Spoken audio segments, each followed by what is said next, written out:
waxaan weydiiyey sheekh dagaalkii itixaadku ay galeen markaa galeen istidaaca miyay lahaayeen haddii ay lahaayeen magaranaysa haddii aanay lahayn oo jihaad sax aanu ahayn oo khata ay ku dhaceen ma iclaamiyeen oo ma ka toobad keeneen sheekh waxaan weydiinayaa sheekh cabdinaasir بسم الله الرحمن الرحيم الحمد لله رب العالمين والعاقبة للمتقين ولا عدوان إلا على الظالمين وصلى الله على محمد وعلى آله وصحبه وسلم أجمعين سؤال شاس اتحادك دقالك أي قالين استداعا مجرتي جهادنا معها ما كتوبت كينين التاريخ هتقدموا عليه اتحادك وجودها مركز لقاها ضيو الصومالي ذا waxay galeen laba dagaal bay galeen mid wuxuu ahaa dagaalkii araare amba kismaayo ayuu ahaa oo ay ciidiid kula dagaalameen midna wuxuu ahaa dagaalkii bariga oo cabdilaahi yuusuf iyo jabhadiisa ay kula dagaalamayeen anigu intaan ogahay itixaadku dadyowga awlamay dagaalamaynin waa gaalo iyo waa murtidiintoona umana arkaynin dagaalkooday barigaa galeen inuu jihaad yahay أنا قوبت ما تشوقين رجل لكن دني ما كان لقول تريه الحياة الرجل بدرو ديدن وأنا قلت تري أديدني رنتي وأديدنين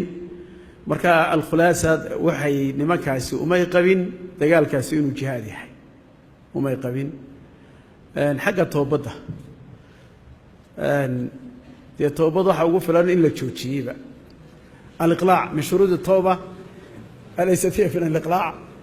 dagaalkii waa la joojiyay waa iskaga yaacay buuray galeen saliid iyo buur xagaasa dhulka warsangeeliga kullu dheen ayuu markaa dagaalkii faraha ka qaaday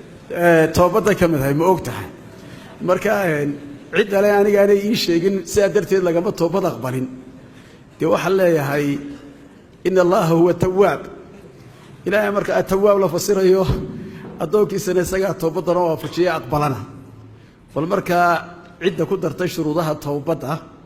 إن عد والله الله شيء أقول قف كدين بيقول قليل هذا ما كتوبت كهني إذا دليلها السابر بركة الشيخ عبد الناصر وأنا الشيخ نكري كورين بالتري أنا وهاي سجى دي بابا أنتون بسم الله الرحمن الرحيم الحمد لله جزاه الله خير الشيخ وكال لي هرتا مركو رئيس معلومات كان هجاشني جماعة الاتحاد دقالك ay galeen ugu muhiimsan soo shaqo sheegay labadaas ay haayeen waliba dagaalkan un baa lagu tiirin karaa meesha la yiraahdo bariga dagaalkana si jamaaciya oo madaxdooda iyo go'aan rasmi ah oo la isku waafaqsan yahay meesha lagu ma gelin majmuuca ay hawshan wadatay waxaana u soo tasarrubtay niman qaacida la yiraahdo ayaa hawsha ka dambeysay iyagoo aan قاعدنا أقول عربنا أقول إنه إسكا صومالي أو نمان قدوا وين بويمي نمان كاس هوستا وحنا وشيقو ورميش المحقق قوانين ساتيدنا وضن خبطه برنامج روحوها وهدف القاعدة كلا هيد إن دقال أنت نمان كان لقي شمرك اليوم مروي جماعة نسكو حران دعوة وضع خير كوضع حوق بدن سيلو كوفيو إن دقال لقي اليوم هذا وتنفلول كودي وحي كلا يعلى ورصده وأنا سيبك كده بوهي كشيء أي سنين مركب هاي هيد برنامج كاس رقبة كنت طلاب صدي خلطنا ويا هيدا أنه مرة جهاد ما نبشي جهادنا ما هي هذا الإسلام وميل دقن أيوة هيدا ولي بيجوا مركز هدف كله حيث لها يعني عندنا طيار بدع مايه رجي وحيكون مقعبا الثورة البيضاء ثورة دي عضي وحوجا توش على غير مرة يا وحبض دي عميسو بيجوا إسلاهاي وضيار بكم يتلقي لكن ده نحب بدري دي معك صوبع وينو فهمه أرنتاس وحي دعي بaa ka dhacay dagaalka waa taystirid ku xaroodeen markii dambana waxay weydii culimada ayaa loo bandhigay ariga kan nimankii markay la dagaalamay oo qoladii waliba xagga ka soo jeedeen ninkii korneelka ciidanka watay uu jabay dadkiisa ay jabeen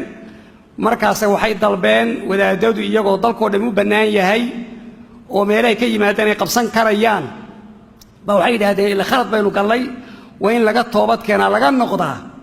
أرنتي وحي أبندقين علماء مركز شوكتي الدونك الشيخ ناس الدين الألباني هي كوكاها رجي قرالك الله قري إلا ويدي محانو يلا عيدا كننا وميل شوكا وشعب كودي إسلايين oo ducaad iyo culimaada maxaa la yeelay markaa wuxuu ku taliyey in la kala diro ciidankaas oo dacwadda iyo diinta u noqotaan oo hawshaasina wax saxan maaha ka baxdan sharif cabdinuur baa ka mid raggii la tashaday go'aankaasaanu ku duugnay lagu duugay waa tii maxaan ku dhahay heshiis ku dhacay waa tii wadaadadii nin wala meeshii tegey waxay ahayd 9 iyo taqriiban 3 baa ahayd xilligaasaa loo kala tegey oo arrintaas way dhammaatay halkii baa dacwaddii laga kala bilaabay nin walba tuuladiisa magaaladu ka yuu tegay raggii meesha ku urursanaa waxaa ilaa hadda anagu la yaabanoo isweydiinayaan nimanka 20 sano wax ka badan shaygii dhammaaday dadkii heshiiyey ee dagaal ka baxay ee ciidankiisii kunkan inaa kala diray ee maxaan ku dhahay dacwadda faafinaya tuulooyinkoodii kala tegey maalintii ragga la kala dirayay nin baa waa shayba jibba uu islahaa dawlad baa soo dhawaatay soo lahaa meesh markii lagu kala tegey qabta bay noqotay arrintii heerkaa gaadhay ee saa loogu kala tegey ilaa hadda dacwaddii raggii ay wadaan qolada halkan ka nuunuuleele maaragtay lama toobad keenin baan fahmi lahay toobaday doonayaan war mayaga loo toobad keena waxay toobad tahay yaa toobad bixi yaa loo toobad keena masaakiintan kale may toobad keenin yaa loo toobad keenaya raggii sayid ka soo saaray anigu waa ciidanka yaan baan ka yimi iyadoo god bay ku gurmeen nimankii waxaan leeyahay wax ilaahay loogu dhowaado baan isleeyahay waxaan qabtay ugu fiican bay ahayd waxaan ilaahay qiyaama ugu dhowaado yaan baan ka yimi god bay ku jiraan baa lay nimankii halkaasaan ka soo duulay waan ka saaray godkii heshiiskiina waa keennay dacwaddiina waa u kala diray waxaan qabaa inay ahayd shay aad u fiican iyaguna intii dalkooda laga soo baxay qoladii xagga ah dafcul caduw saa'il bay ahayd cadowku daba socda muslim ba ha ahaado mar hadduu ku daba socdo oo ka hadhi leeyahay waad iska reebaysa waa sharci markaa dafcul caduw saa'il bay ahayd markii ay jabeenna sharci baanu ku ilaalinoo maanaan caydhsanoo maanaan eryin halkaasay mare iyagoo guranaya meydkoodii dhaawacdu guranaya taarikh bay ahayd taarikhdan lagama been sheego sharci bayna ahayd in saa loo galo marka dambena heshiis la doono ninka ku daba taagana la iska reebo naskeeda waxay leeyahay adiladeeda ay leedahay halkaasaanu ku soo afjarray ninkan kun nin oo ciidana kala diray isagoo awoodii haysta toobadda ka ka sugaysa maxay bal ii sheega oo idinka weydiinaya toobadda ka sugaysa maxay kun baad haysataa waxaad tii kala yaaca waxba jira nin walba dacwadaada wad annagaa daran inay qalad tahay sharci ahaan baan u fahanay dadkii baan u sheegnay ummaddii waa heshiisay way dhammaatay sheekadii marka qaarkood waxaan isaa fircoon baa markuu muuse la dooday wuxuu yidhi